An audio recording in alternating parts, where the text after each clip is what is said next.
Olá, seja muito bem-vindo, muito bem-vinda mais uma vez aqui no canal. Eu quero te agradecer pela tua confiança. Antes de começar, eu quero te fazer um pedido. Ouve essa mensagem com calma. Se no final ela falar ao teu coração, compartilha com alguém. Se não fizer sentido para você agora, e pode ser que realmente não faça, faz o que a palavra nos ensina, retém apenas aquilo que é bom, amém? Então eu te convido a ficar comigo aqui até o final. Essa reflexão pode mexer um pouco com você, mas pede ao Espírito Santo que ele fale de alguma maneira no teu coração, amém? Pedir a Deus que ele me guie com graça hoje nesse vídeo. Antes da gente ler Jó, o capítulo 29, que vai ser a base aqui para nossa reflexão, e a gente não vai ler tudo, vamos citar apenas alguns versículos, deixa eu situar rapidamente quem não conhece a história de Jó. O livro de Jó ele é muito bem estruturado, ele tem início, meio e fim bem definidos. Ele leva o nome do seu protagonista, que é o próprio Jó, declarado por Deus como um homem íntegro, reto e temente a Deus, já no primeiro capítulo. Jó também era extremamente rico, ele era tão próspero, irmãos, que a própria Bíblia declara que ele era o maior de todos os homens do Oriente, olha isso. Mas depois de uma concessão divina, diante de um pedido de Satanás, a vida de Jó muda em um único dia, do avesso. Ele perde quase tudo, restando apenas a sua vida e a vida da sua esposa. Enfermo, Jó vai enfrentar o julgamento dos próprios amigos que achavam que ele estava sofrendo porque era uma punição por algum pecado. No final, Deus vai intervir, corrigir os amigos, restituir tudo que ele tinha perdido em dobro. Amém? Esse é um panorama bem básico. Então, vamos à palavra de Deus lá em Jó 29, versículo 2, que diz assim: quem me dera ser como fui nos meses passados, como nos dias em que Deus me guardava. Eu estava meditando e eu pensei numa comparação só para ajudar a gente no entendimento. Irmãos, o livro de Jó parece uma novela. Eu estava tentando comparar. Tem o autor, que é Deus, o protagonista, que é Jó, o diretor, que é Satanás, que só age até onde o autor permite, e tem os figurantes, a família, os amigos, os servos, os animais. Tudo isso compõe um cenário. Vejam, irmãos, que essa novela ela começa na estreia, no primeiro capítulo, com uma declaração forte do próprio autor sobre o protagonista. Ele vai dizer que tinha na terra de Uz um homem íntegro, reto e temente a Deus e que se desviava do mal. Só que o enredo avança. E o então diretor se infiltra numa reunião, olha para o autor, questiona o rumo da história e diz: esse personagem aí tá bom demais. Assim não tem clímax, não tem intenção. Que mensagem essa história vai transmitir? Olha isso, irmãos. Mas a intenção do diretor não era melhorar a história, não, era outra. Sabe aqueles momentos em que a gente vira assunto de conversas sem nem perceber? E não é para nos edificar, nem para nos fazer crescer, mas para expor a gente, para torcer contra, cavar a nossa queda. Pois é, era algo desse nível. Olha isso. Irmãos, tem um ditado que anda por aí que diz que o diabo mora nos detalhes e creiam, é por esse caminho. O diretor viu naquele protagonista algo muito sutil, e eu não estou dizendo que o autor não tenha visto ou tenha negligenciado não, tá? Talvez por isso o autor deixou com que a história fosse mudada. O que foi que ele viu? Isso já serve de alerta pra gente. Uma bondade meio escondida, uma supervalorização disfarçada, pintada de virtude. É pesado, né? Mas você vai entender. O autor, então, permite ajustes no enredo, mudanças, tensões, cenas difíceis, mas não autoriza que o protagonista seja removido da história. Coisa linda. Fora do enredo da novela da vida de Jó, a palavra deixa claro que aconteceu com ele não foi porque ele era mau ou hipócrita. Não era. Mas tinha algo ali que o Senhor permitiu ser tocado para ser devidamente tratado. Algo sutil, velado por atitudes corretas e escondido entre boas intenções. E isso, irmãos, me arrancou lágrimas. Porque não tinha a ver com a integridade, nem com temor, nem com retidão. Às vezes você pode até dizer: mas Deus, eu sei que eu sou pecadora, eu erro, eu falho, mas eu continuo diante de ti com temor, eu busco fazer a tua vontade, eu procuro obedecer. E tudo isso estava sobrevindo para mim. Jó passou por isso. Mas eu lendo esse capítulo 29, eu jamais vou me inclinar em interpretação herética, tá, irmãos? Fica claro aqui na leitura que tinha algo na vida de Jó que precisava ser tratado. E esse algo tinha a ver com comportamento. O espírito estava pronto, mas a carne ainda precisava ser trabalhada, ajustada, aperfeiçoada. O espírito me mostrou isso hoje de manhã e eu confesso, eu chorei mesmo, muito. Por isso veio a permissão para o processo. Não foi uma punição, mas um aperfeiçoamento. Como aquele cuidado amoroso de Deus que trata o que ninguém vê, fez por Jó. Quando eu cheguei no capítulo 29, algo ficou evidente. A honra desperta saudade. É verdade, irmãos. A sensação da gente estar no controle, de conduzir, de decidir, de influenciar, tudo cria em nós um apego. Quando essas coisas são tiradas, o nosso coração tende a achar que a gente perdeu porque perdeu a aprovação de Deus. Como se a ausência da honra significasse a ausência dele. Não é. A palavra mostra isso, a gente vai ver. Muita gente acha que está sendo honrada porque Deus está aprovando. E a gente sabe que a obediência leva a bênção sim, como a desobediência a maldição. Mas nem sempre é sobre conduta e princípios, mas sobre comportamentos. Jó tinha uma conduta irrepreensível, mas Deus revelou que alguns comportamentos dele precisavam ainda ser moldados. E a gente se inclina a pensar que se não há honra pública, se há luta, processo, então Deus se afastou. Você já pensou assim? Eu já pensei.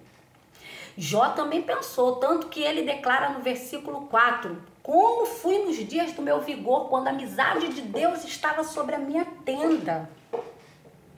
A verdade é que esse capítulo acaba revelando alguns comportamentos de Jó que não manchavam a sua integridade. Isso é muito importante dizer, irmãos, mas que na sutileza dos detalhes abriam um espaço para a reivindicação do mal. Não era pecado moral, não era falta de caráter, mas aspectos do coração que só aparecem quando a gente é apertado, prensado, esmagado. Sabe quando a gente tem um salto retirado, os recursos reduzidos, as possibilidades afetadas? E aqui, irmãos, eu faço apenas uma aplicação, uma conjectura, nada além disso. Eu não estou afirmando doutrina, eu estou apenas observando o texto para fim de edificação. Quando Deus pergunta a Satanás de onde ele vinha, olha, Satanás é caro de rodear a terra e passear por ela. Irmãos, uma pessoa que rodeia um lugar e passeia por ela, geralmente observa coisas, registra detalhes, não é mesmo? Eu entendo que Satanás estava dizendo, eu estava só observando, eu vi coisas, percebi nuances, que talvez para os seres humanos passem despercebidos, mas eu vi. E aí entra a minha reflexão, minha, tá, irmãos? Como alguém que observa, que ronda, que analisa intenções, Satanás talvez tenha percebido em Jó algo como uma sutil autoconfiança, uma vaidade mascarada, uma autoproclamação ainda que involuntária. Não era sobre a integridade dele, mas sobre o modo como ele interpretava a sua própria honra. Eu reforço, e isso é uma leitura pessoal, uma aplicação para o nosso coração, apenas uma forma de pensar sobre, às vezes, como o inimigo se aproveita das rachaduras que a gente ignora. Eu não estou aqui dizendo contra Jó, mas olhando para esse capítulo bem de perto, irmãos, eu percebi que Jó falou muito de si mesmo. Aquilo que ele estava lembrando revelava mais da dor que ele estava sentindo, mais da identidade dele ligada à sua honra pública do que a Deus. Eu não estou deturpando o caráter de Jó não, tá, irmãos? Mas o Espírito Santo me mostrou algo.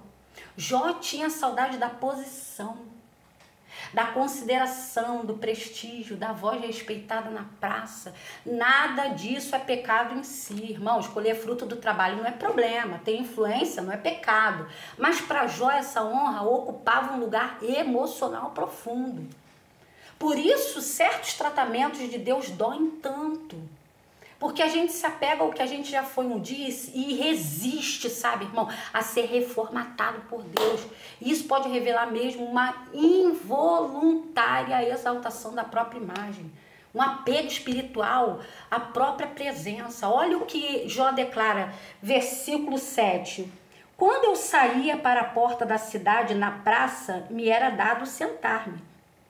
E os moços me viam e se retiravam, os idosos se levantavam e se punham de pé. Os príncipes reprimiam as suas palavras e punham a mão sobre a boca.